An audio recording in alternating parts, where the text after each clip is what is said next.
aku ragui sucinya cinta yang kau beri.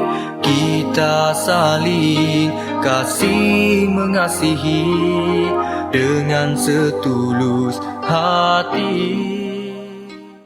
Assalamualaikum warahmatullahi wabarakatuh. Bismillahirrahmanirrahim. Wabihi nasta'in wa ala alihi wa sahbihi ajma'in. Suka saya menjelaskan di sini beberapa perkara berkaitan dengan penerbitan buku saya yang bertajuk Harta Perkahwinan Milik Siapa. Dan alhamdulillah buku ini telah diterbitkan pada awal April yang lalu oleh PUM, walaupun telah melalui kegendalaan sebanyak 2 penerbitan sebelum ini. Tapi akhirnya Tuan Haji Bahrom lah yang banyak membantu saya dan juga PUM di dalam menerbitkan buku Harta Perkahwinan Milik Siapa. Suka saya menjelaskan sikit sini beberapa perkara berkaitan dengan intisari buku tersebut, di mana buku Harta Perkahwinan Milik Siapa ini adalah merupakan satu buku ataupun kesinambungan daripada buku pertama saya dahulu yang bertajuk Hak-Hak Wanita Menurut Undang-Undang Keluarga Islam Indonesia. Jadi tuan-tuan dan puan yang saya hormati sekalian, buku ini menceritakan berkaitan dengan harta-harta yang terbit daripada perkahwinan, dan masyarakat khalayak umum dia tidak berapa nak tahu, dan selalunya mereka akan mengetahui hanya buku harta semcarian lah yang dikatakan sebagai harta perkahwinan, sedangkan di sana terdapat banyak lagi harta-harta yang dikatakan harta semcarian, harta perkahwinan, iaitu termasuk juga mas kahwin, harta hebah, harta amanah, harta yang terbit daripada nafkah diri, nafkah edah, nafkah mut'ah, dan juga harta wasiat dan juga harta pusaka. Harta-harta itu akan menjadi harta perkahwinan apabila berlaku tuntutan di dalam perkahwinan tersebut, terutama sekali selepas berlakunya perceraian antara pihak-pihak. Dan khalayak pembaca juga tidak mengetahui bahawa di dalam perkahwinan itu akan terbit beberapa pihak lagi. Itu tidak mestinya daripada isteri dan suami, dia akan melibatkan ibu bapa kepada kedua pihak, adik-beradik kepada kedua pihak, dan juga kadang-kadang pihak ketiga juga akan terlibat dalam tuntutan harta-harta perkahwinan tersebut. Jadi di dalam buku ini saya menceritakan semua perkara yang berkaitan, dan ada kalanya semua harta yang saya sebutkan tadi bukan menjadi harta yang boleh dituntut. Ada juga harta-harta yang kepunyaan pihak-pihak itu secara sendiri yang dibawa sebelum perkahwinan, tetapi ada juga harta yang dibawa yang saya sebutkan tadi telah dimajukan bersama dan akan jadi harta dalam perkahwinan. Jadi buku-buku ini saya muatkan juga dengan kes-kes yang telah saya bicarakan di Mahkamah Syariah, dan juga kes-kes yang dibicarakan oleh hakim-hakim lain di dalam Mahkamah Syariah di seluruh Malaysia. Dan tidak lupa juga dalam buku ini saya telah selitkan juga pendapat-pendapat ulama yang lama dan buku-buku turas yang lama, dan juga buku-buku pendapat ulama yang muktabar dari ulama-ulama baru dalam yang contemporary. Jadi saya harap dalam penerbitan buku yang kedua saya ini, itu Harta Perkahwinan Milik Siapa, akan memberi manfaat yang banyak kepada masyarakat pembaca, dan seharusnya dimiliki oleh semua orang, semua mereka yang telah berkahwin ataupun yang akan berkahwin, dan juga yang menjadi bapa, menjadi ibu, menjadi anak, dan juga para pelajar, para pensyarah, dan juga masyarakat umum semuanya. InsyaAllah semoga buku ini akan memberi manfaat kepada semuanya. Itulah dia buku Harta Perkahwinan Milik Siapa. Sekian, Assalamualaikum warahmatullahi wabarakatuh. Kita akan disatukan dengan ikatan pernikahan. Oh kasih, di sana kita bina.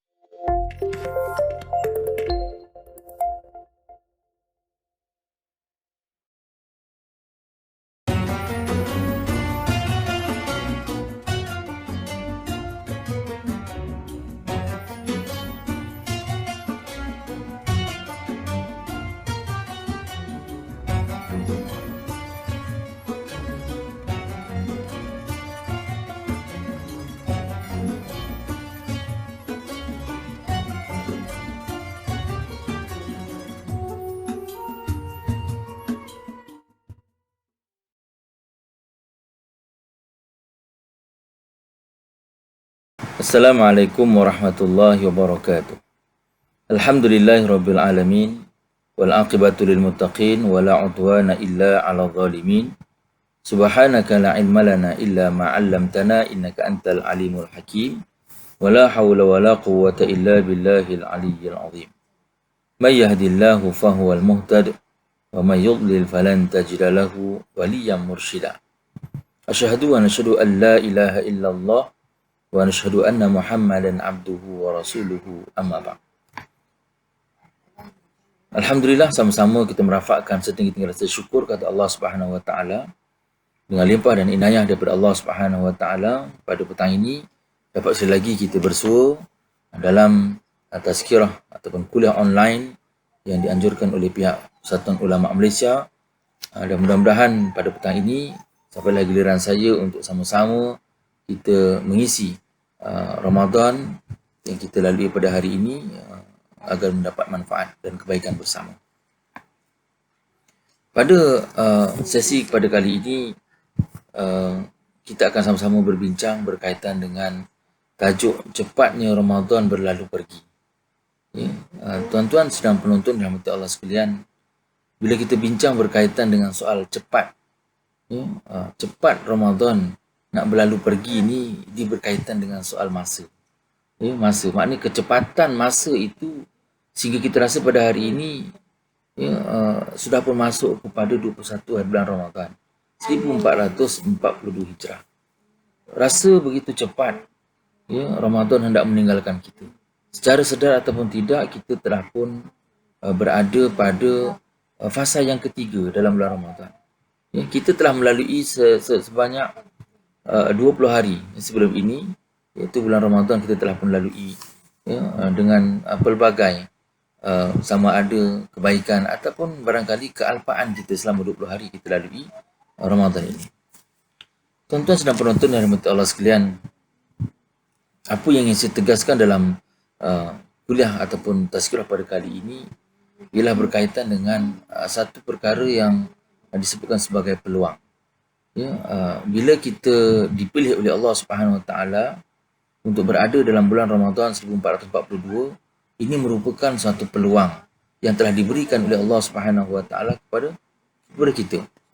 Ya, sejak daripada bulan Rejab lagi ataupun bulan Syakban lagi, kita telah berdoa kepada Allah Subhanahu Wa Taala, wa ballighna Ramadan. Alhamdulillah, kita adalah insan-insan yang terpilih yang telah pun berjaya mendapat kurniaan Allah Subhanahu Wa Taala untuk berada di bulan Ramadan. Ya, pada awal Ramadan barangkali kita rasa tak tahu berapa lama kita akan dapat menempuh bulan Ramadan.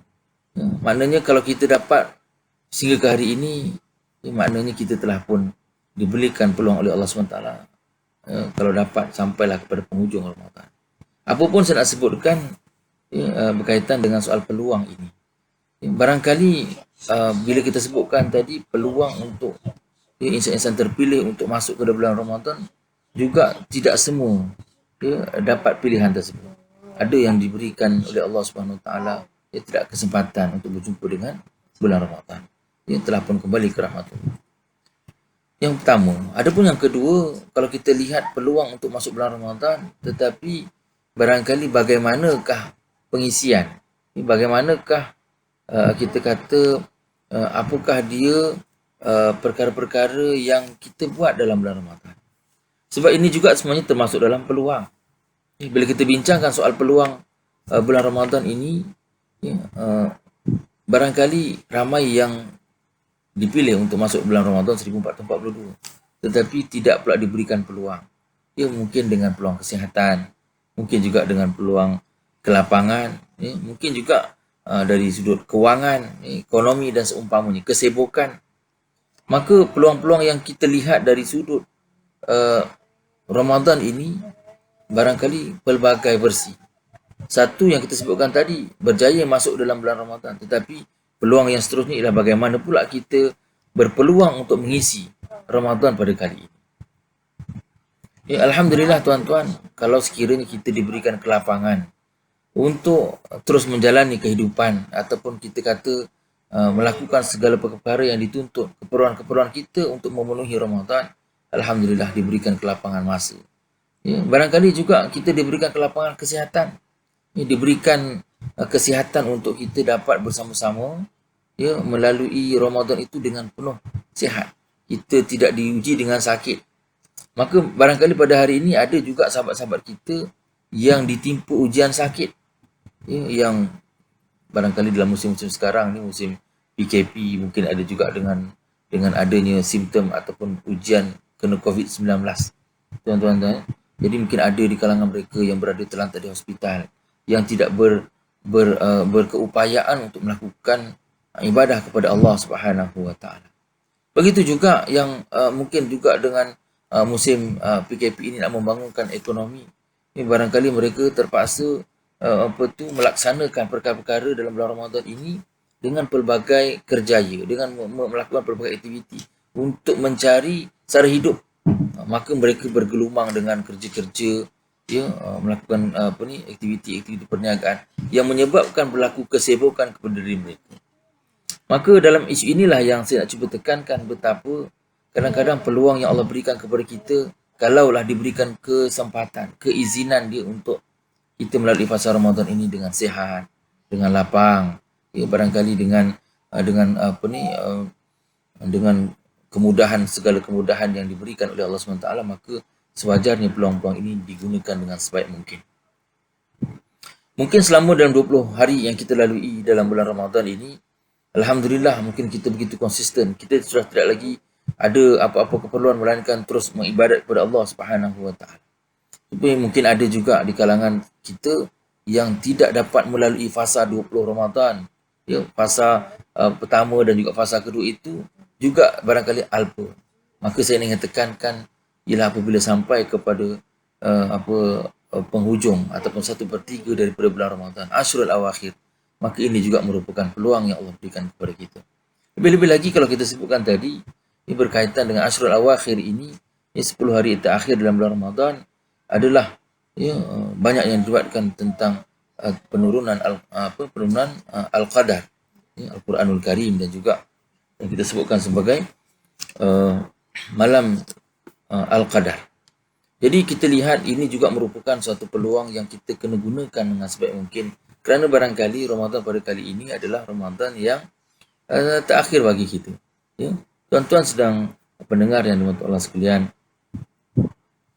melihat kepada tujuan, berbalik kepada tujuan Allah Subhanahu Wa Taala mengurnikan kepada kita bulan Ramadan. Ya, maka kita lihat di situlah betapa peluang yang Allah berikan kepada kita ini bukan sebarangan. Ya, peluang ini, kedatangan bulan Ramadan perlu disambut, kita raikan dengan pelbagai ibadah dan juga peluang untuk kita mohon keampunan Allah Subhanahu Wa Taala. Peluang untuk kita membersihkan diri kita, ya, yang barangkali sekian lama kita bergelumang dengan segala dosa dan perbuatan-perbuatan maksiat kepada Allah Subhanahu Wa Taala. Sebab itu peluang yang diberikan oleh Allah SWT untuk kita berada pada ketika ini, dan mudah-mudahan kita berdoa supaya kita juga dapat sampai kepada penghujung Ramadan.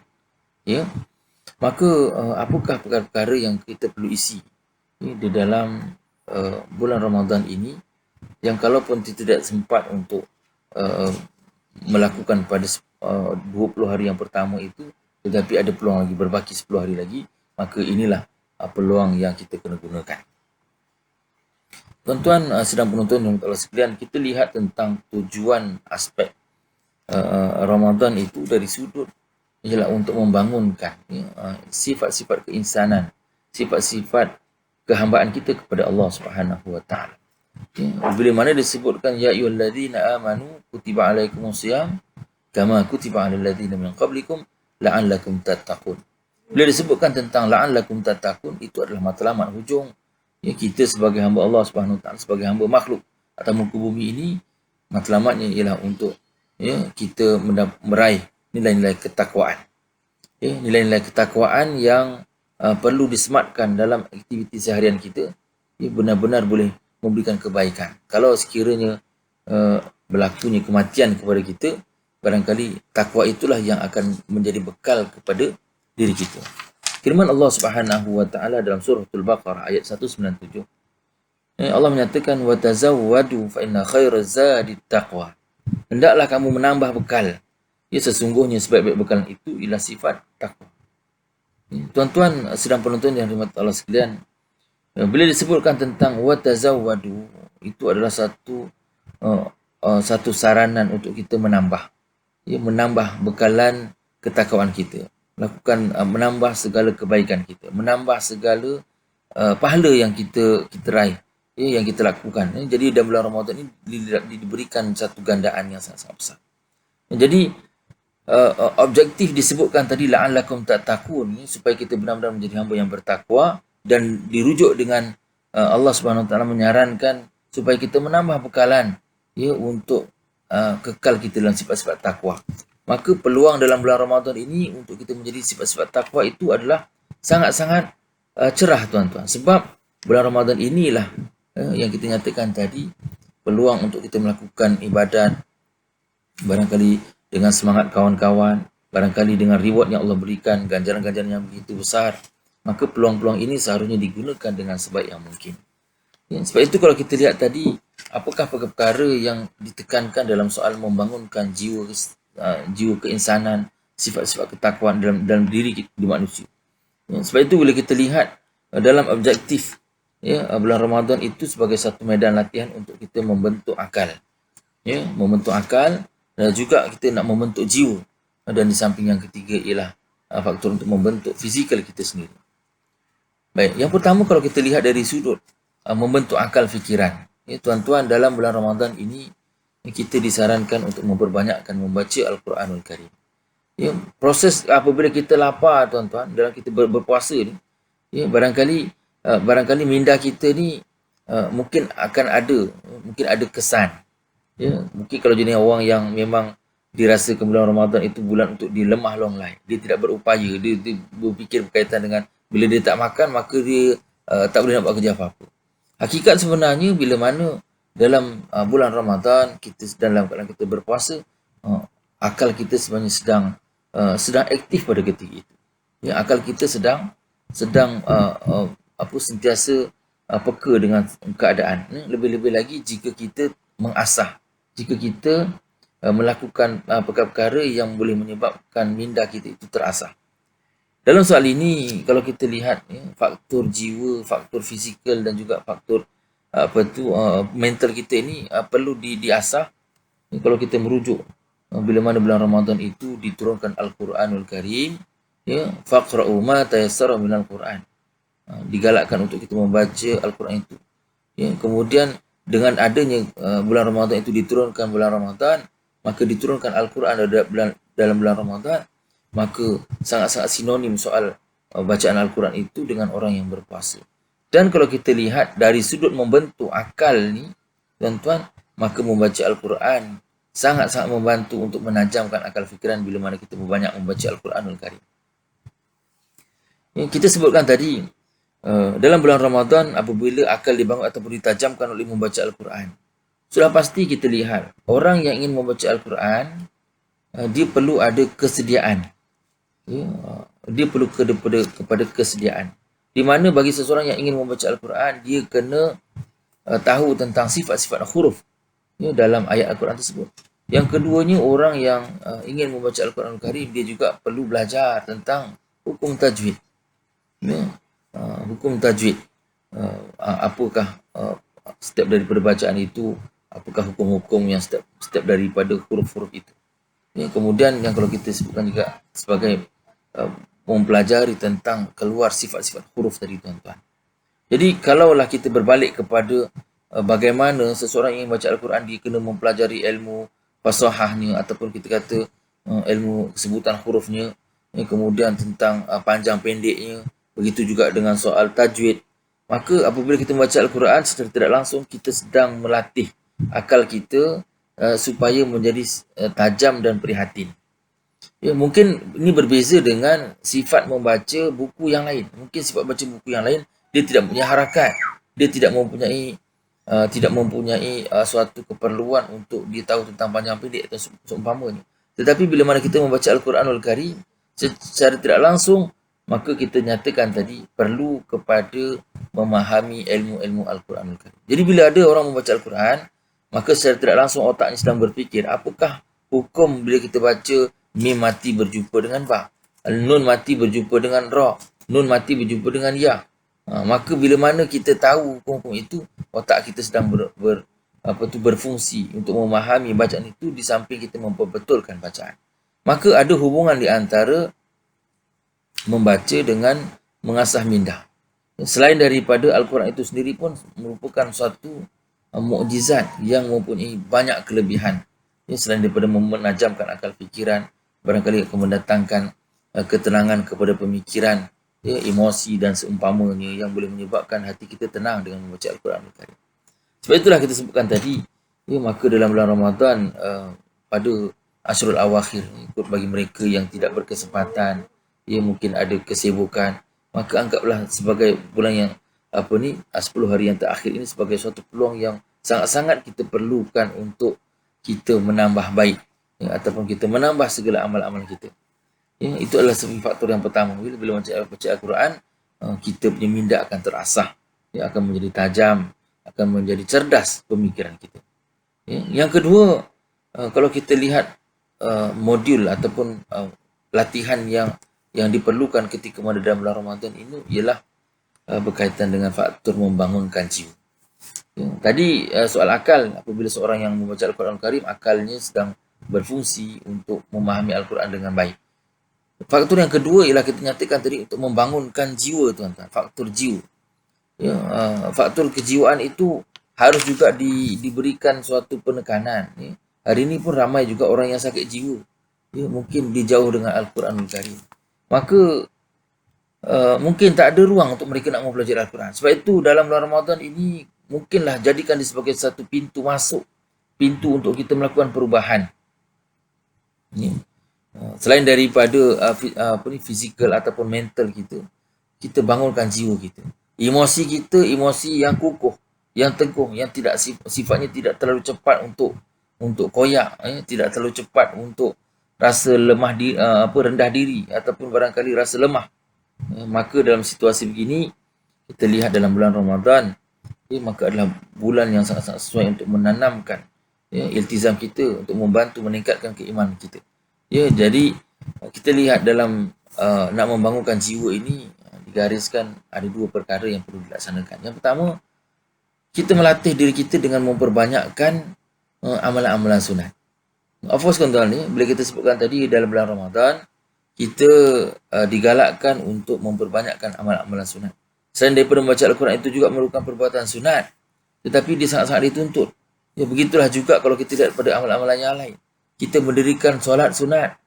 Kita lihat hanya pada bulan Ramadan sahaja yang ada solat sunat tarawih.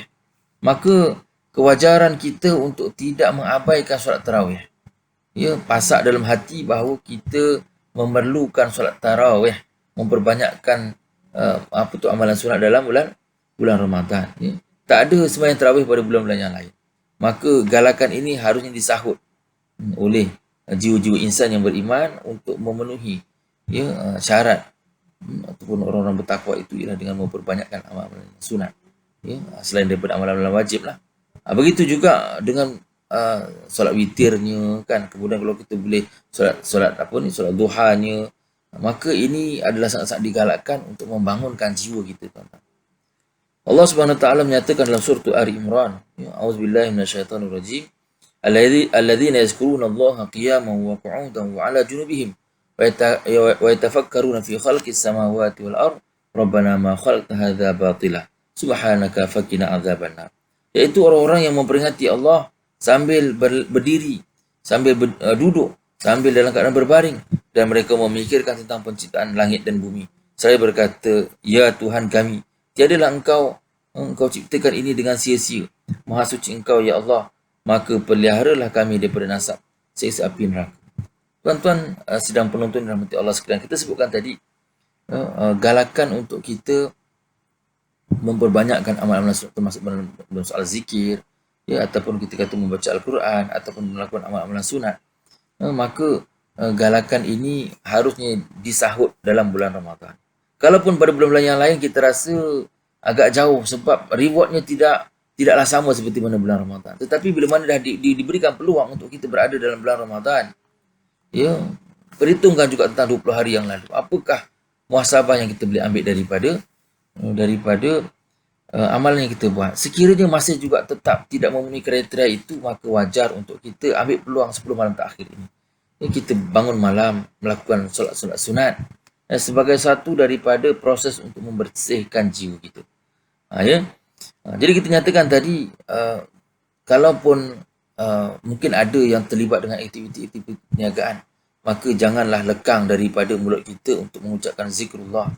Ya, yang dinyatakan tadi, alladzina yadhkuruna Allaha qiyaman wa qu'udan wa 'ala junubihim wa yatafakkaruna fi khalqis samawati wal ard rabbana ma khalaqta hadza batila subhanaka faqina adzabannar. Wahai orang-orang yang mengingati Allah Subhanahu wa taala sambil berdiri, duduk dalam keadaan berbaring, dan juga mereka memikirkan tentang penciptaan Allah, penciptaan langit dan bumi. Seraya berkata, wahai Allah, ya, tiadalah engkau ciptakan ini dengan sia-sia, maha suci engkau ya Allah, maka berilah kami daripada azab api neraka. Tuan-tuan, kita lihat, ya, orang yang memperbanyakkan zikir dalam bulan Ramadan tetap juga berbeza dengan zikir-zikir pada bulan-bulan yang lain. Maka kita sebutkan tadi, gandaan yang diberikan oleh Allah SWT, reward yang diberikan oleh Allah SWT itu sebenarnya benar-benar boleh memberikan kita tertarik dengan ganjaran tersebut. Maka sangat-sangatlah rugi kalau sekiranya kita katakan tadi, ya, sangat-sangatlah rugi jika mereka membiarkan Ramadan itu berlalu begitu saja tanpa mengambil peluang yang begitu besar dalam bulan Ramadan. Sebab itulah tuan-tuan, kita nyatakan tadi Ramadan tetap akan meninggalkan kita. Ya, secara suka tak suka kita telah pun melalui 20 hari dalam bulan Ramadan. Maka bakinya ini, marilah sama-sama saya mengajak diri saya dan juga tuan-tuan untuk kita terus menghidupkan bulan Ramadan dengan memperbanyakkan, menambahkan amalan kita pada hari yang terakhir ini. Kemudian dalam soal kita nak melakukan solat, melakukan zikir, membaca Al-Quranul Karim, apa yang penting ialah mujahadatun nafs. Kita kena berusaha, kena meyakinkan diri kita, ya, kita buangkan segala sifat-sifat lemah dan malas. Ya, sebab dia yang kita sebutkan tadi, untuk mencapai sifat taqwa ni juga bukan satu perkara yang mudah. Kita kena mujahadatun nafsi, dengan menahan diri daripada bersabar, daripada terjebak daripada perbuatan-perbuatan dosa dan juga kemaksiatan. Sumber-sumber yang terjadi maksiat itu ialah mungkin barangkali mata kita, kan, kita punya telinga, kita punya mulut, kita tak jaga, sehingga kita rasakan seolah-olahnya bulan Ramadan itu sama seperti mana bulan-bulan biasa. Kita tidak menjadi orang yang peka dengan soal mengumpat ke, kita mengadu domba ke, kita memfitnah ke. Jadi dianggap sama rata.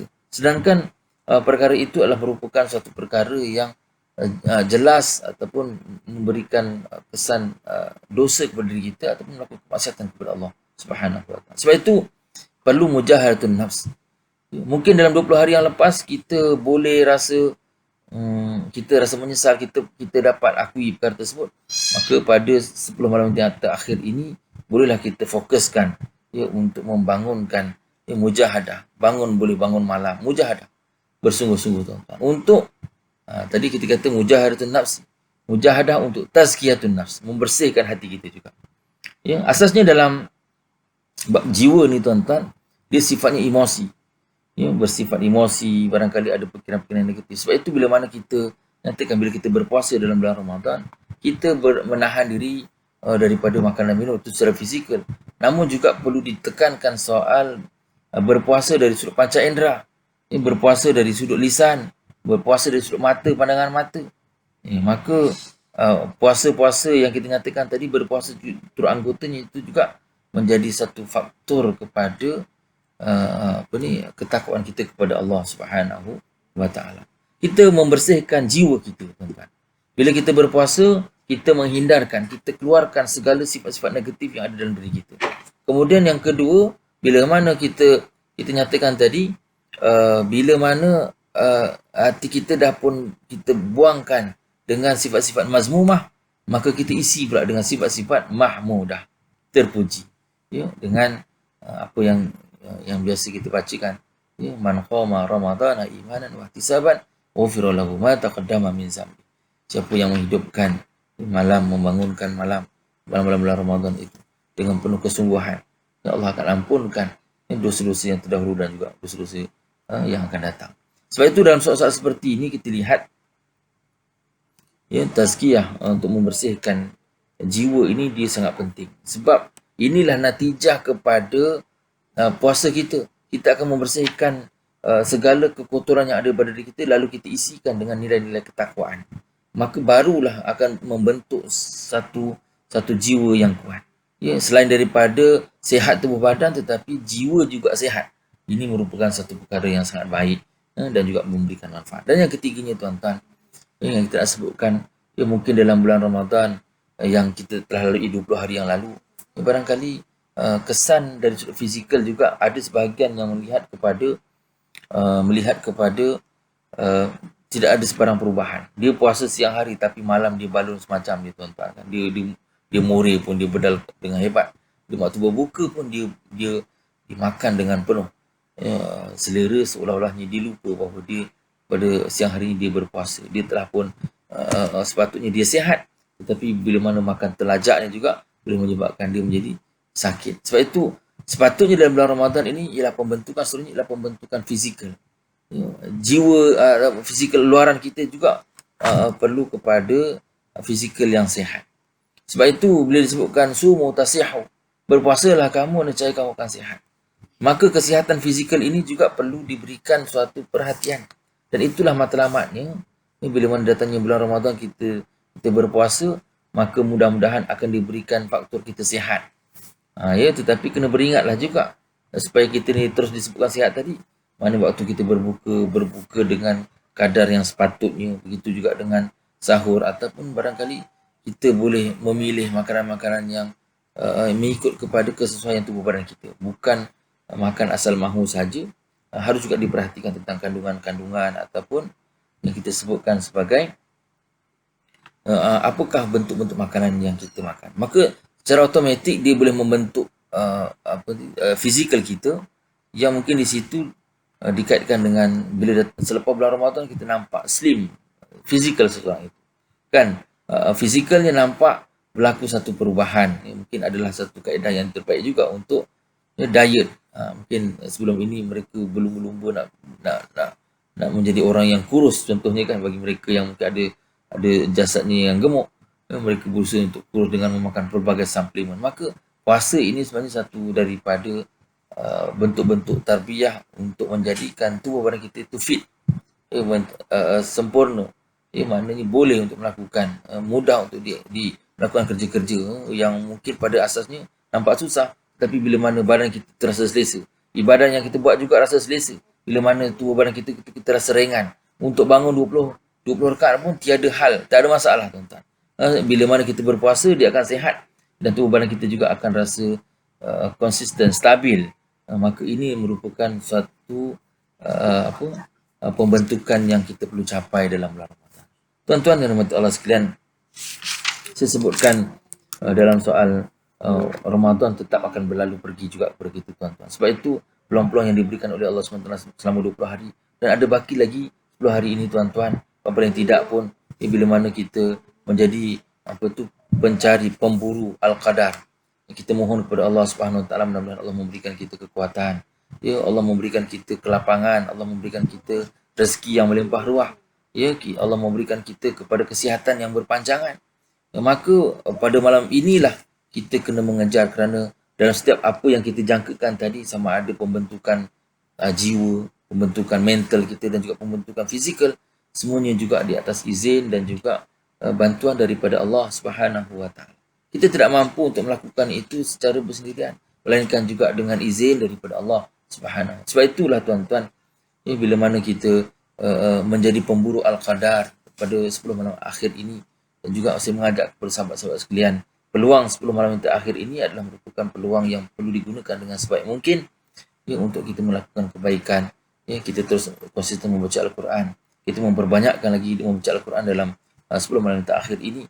Begitu juga dalam keadaan kita membersihkan jiwa kita, berusaha bersungguh-sungguh untuk membuang keegoan, kesombongan, sifat bakhil dalam tubuh badan kita itu kepada sifat yang pemurah, jiwa yang kental, mudah untuk menerima teguran, dan juga yang paling tidak itu ialah mudahnya kita menangis tuan-tuan, mengakui tentang kesalahan-kesalahan dan kesilapan dosa-dosa yang kita lakukan. Dan saya kira itulah perbincangan kita dalam membincangkan tajuk cepatnya Ramadan nak berlalu pergi, tuan-tuan. Jadi kalaulah Ramadan itu boleh berkata-kata, barangkali sebelum dia meninggalkan kita, maka pesanan-pesanan yang diberikan, teruskanlah membaca Al-Quranul Karim, jagalah tubuh badanmu, sentiasalah mendekatkan diri kepada Allah SWT, sebab dia akan pergi meninggalkan kita, tuan-tuan. Maka kalaulah kita memahami dialog yang mungkin akan diberikan oleh Ramadan kepada kita dengan nasihat-nasihat yang seperti itu, maka alangkah sedihnya kita jika kita terus membiarkan Ramadan yang berlalu ini tanpa ada sebarang pengisian yang bermanfaat. Mudah-mudahan apa yang kita bincangkan ini memberikan kebaikan kepada saya. Marilah saya mengajak kepada diri saya dan kepada tuan-tuan, kita terus menjadi pencinta-pencinta Ramadan, menjadi orang yang sentiasa menjadikan Ramadan itu sebagai satu motivasi yang boleh memberikan kebaikan untuk kehidupan yang seterusnya. Saya doakan kepada tuan-tuan, saya sendiri juga, untuk sama-sama diberikan kesempurnaan, diberikan kesihatan oleh Allah Subhanahu Wa Taala. Segala yang baik itu datang dari Allah Subhanahu Wa Taala untuklah saya sendiri. Aku qouli hadza astaghfirullahalazim li wa lakum. Wassalamualaikum warahmatullahi wabarakatuh. رمضان رمضان رمضان يا حبيب رمضان رمضان ليتك